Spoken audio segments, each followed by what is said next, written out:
Welcome to Abhinav Bharat. నేను అరవింద్. మీకు helmet లేదా? ఇక మీకు పెట్రోల్ లేనట్లే. ఇది నేను చెప్తున్నది కాదు, తిరుపతి జిల్లా పోలీస్ శాఖ చెప్తున్నారు. ఈ కార్యక్రమాన్ని తిరుపతి జిల్లా పోలీసులు రోడ్డు ప్రమాదాలను తగ్గించడం మరియు హెల్మెట్ వాడకాన్ని తప్పనిసరి చేయడం లక్ష్యంగా కఠినంగా అమలు చేస్తున్నారు.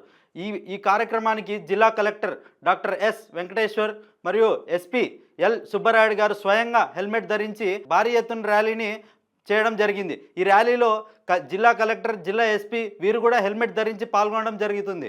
అయితే మీరు చూసుకుంటే మనం హెల్మెట్ లేక అనేక ప్రమాదాలు, మరణాలు జరుగుతున్నాయి. ఇది మన కోసమే. ఈ ప్రభుత్వాలు ఈ నిర్ణయం ఏదైతే తీసుకునిందో ఇది మన కోసం. ఎందుకంటే మనం ఎవరు కూడా యాక్సిడెంట్ అవ్వాలని కోరుకోరు, యాక్సిడెంట్ అవ్వాలని వెళ్ళరు. బట్ చిన్న పొరపాటు వల్ల పోయే ప్రాణానికి ఒక కుటుంబం రోడ్డున పడాల్సి వస్తుంది. ఒక కుటుంబం ఎవరైతే పోషిస్తున్నారో తండ్రో, అన్ననో, భర్తనో వీరి ప్రమాదానికి గురైతే, మరణం చెందితే ఆ కుటుంబానికి జీవనాధారం పోయి ఆ కుటుంబం రోడ్డు పాలవ్వాల్సి వస్తుంది. సో కాబట్టి దీన్ని నివారించడానికి భాగంగానే తిరుపతి జిల్లా పోలీస్ శాఖ ఈ కార్యక్రమాన్ని నిర్వహించడం జరిగింది. ద్విచక్ర వాహన ప్రమాదాల్లో సంభవించే మరణాలను తగ్గించడమే దీని లక్ష్యంగా, ప్రజల్లో భద్రత చైతన్యాన్ని పెంచడమే ఈ కార్యక్రమం లక్ష్యంగా. ప్రధాన లక్ష్యం హెల్మెట్ ధరించకుండా పెట్రోల్ బంకులకు వచ్చే ఏ ఒక్క ద్విచక్ర వాహనదారుడికి కూడా పెట్రోల్ ఇవ్వరాదు అని చెప్పేసి ఆ జిల్లాలో పెట్రోల్ బంక్ యాజమానులకు కఠిన ఆదేశాలు జారీ చేసింది. ఎందుకంటే మనం ఇలాంటి నిర్ణయాలు తీసుకోకపోతే మనం ఫాలో కాం. ఇప్పుడు చాలా రైడ్లు జరుగుతున్నాయి, పోలీసులు పట్టుకోవడం జరుగుతుంది. మనం ఏం చేస్తాం? ఇంకో సందు తీసుకొని వెళ్తాం. అసలు బండికి పెట్రోలే లేకపోతే మనం ఖచ్చితంగా దాన్ని ధరించుకుంటాం కదా. ఇది మన కోసం చెప్పేసి పోలీస్ శాఖ నిర్ణయం తీసుకోవడం జరిగింది. ఈ హెల్మెట్ ధరించడం అనేటువంటి కార్యక్రమం ఏదైతే ఉందో ఇది కేవలం పోలీసులు జరిమానాను తప్పించుకోవడానికే కాకుండా మన ప్రాణ రక్షణ కోసం, మన కుటుంబ భవిష్యత్తు కోసం తప్పనిసరిగా ఉపయోగించాలని చెప్పేసి ప్రజలకు విజ్ఞప్తి చేశారు. రోడ్డు ప్రమాదాల నివారణే లక్ష్యంగా తిరుపతి జిల్లా పోలీస్ శాఖ చేపట్టిన చర్యలను ముఖ్యమంత్రి చంద్రబాబు నాయుడు ప్రశంసించారు. కొన్ని రిపోర్ట్స్ చూసుకుంటే ద్విచక్ర వాహన మరణాలే దాదాపుగా 45% ఉన్నాయి. దాదాపుగా 45%.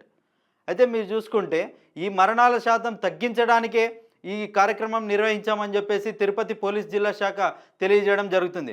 ప్రజల భద్రత కోసం ప్రభుత్వం తీసుకొచ్చే నిబంధనలు, సూచనలను ప్రతి ఒక్కరూ తప్పనిసరిగా పాటించాలని ఈ సందర్భంగా ముఖ్యమంత్రి చంద్రబాబు నాయుడు గారు విజ్ఞప్తి చేయడం జరిగింది. ఇలాంటి కార్యక్రమాలను రాష్ట్ర వ్యాప్తంగా అమలు చేసేందుకు ఉన్న అవకాశాలను పరిశీలించాలని ఉన్నతాధికారులకు సూచించడం జరిగింది. అయితే ఏదైతే ఈ నిర్ణయం తీసుకునిందో పోలీస్ శాఖ ఇది రాష్ట్రమంతా కూడా అమలు చేయాలని చెప్పేసి చంద్రబాబు నాయుడు గారు ఈ జిల్లా పోలీస్ శాఖను అభినందించడం జరిగింది. ఎందుకంటే ఇది ప్రజల్లో చైతన్యవంతం తెస్తుంది. ప్రజల మరణాల శాతం, ద్విచక్ర వాహన మరణాలు ఏవైతే జరుగుతున్నాయో రోడ్డు ప్రమాదానికి గురయ్యి వాటిని యొక్క శాతాన్ని తగ్గించి ప్రాణాలను కాపాడి కుటుంబ భవిష్యత్తు, పిల్లల భవిష్యత్తును నిలబెట్టాలని చెప్పేసి ఉదాహరణకు తీసుకుంటే మన కర్నూలు యాక్సిడెంట్ జరిగింది, బస్ యాక్సిడెంటు. అక్కడ మెయిన్గా ఏమైంది? ఒక బైక్ మీద పడిపోయి ఉన్న వ్యక్తే ద్వారానే బస్సు జరిగిందని చెప్పేసి మనం కొన్ని వార్తల్లో చూసాం.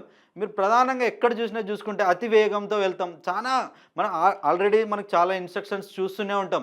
అతి వేగం ప్రమాదకరం అని చెప్పేసి, హెల్మెట్ ధరించాలని చెప్పేసి. ఇలాంటి ఏదైనా కఠినంగా మనం తీసుకోకపోతే మనం పాటించలేం.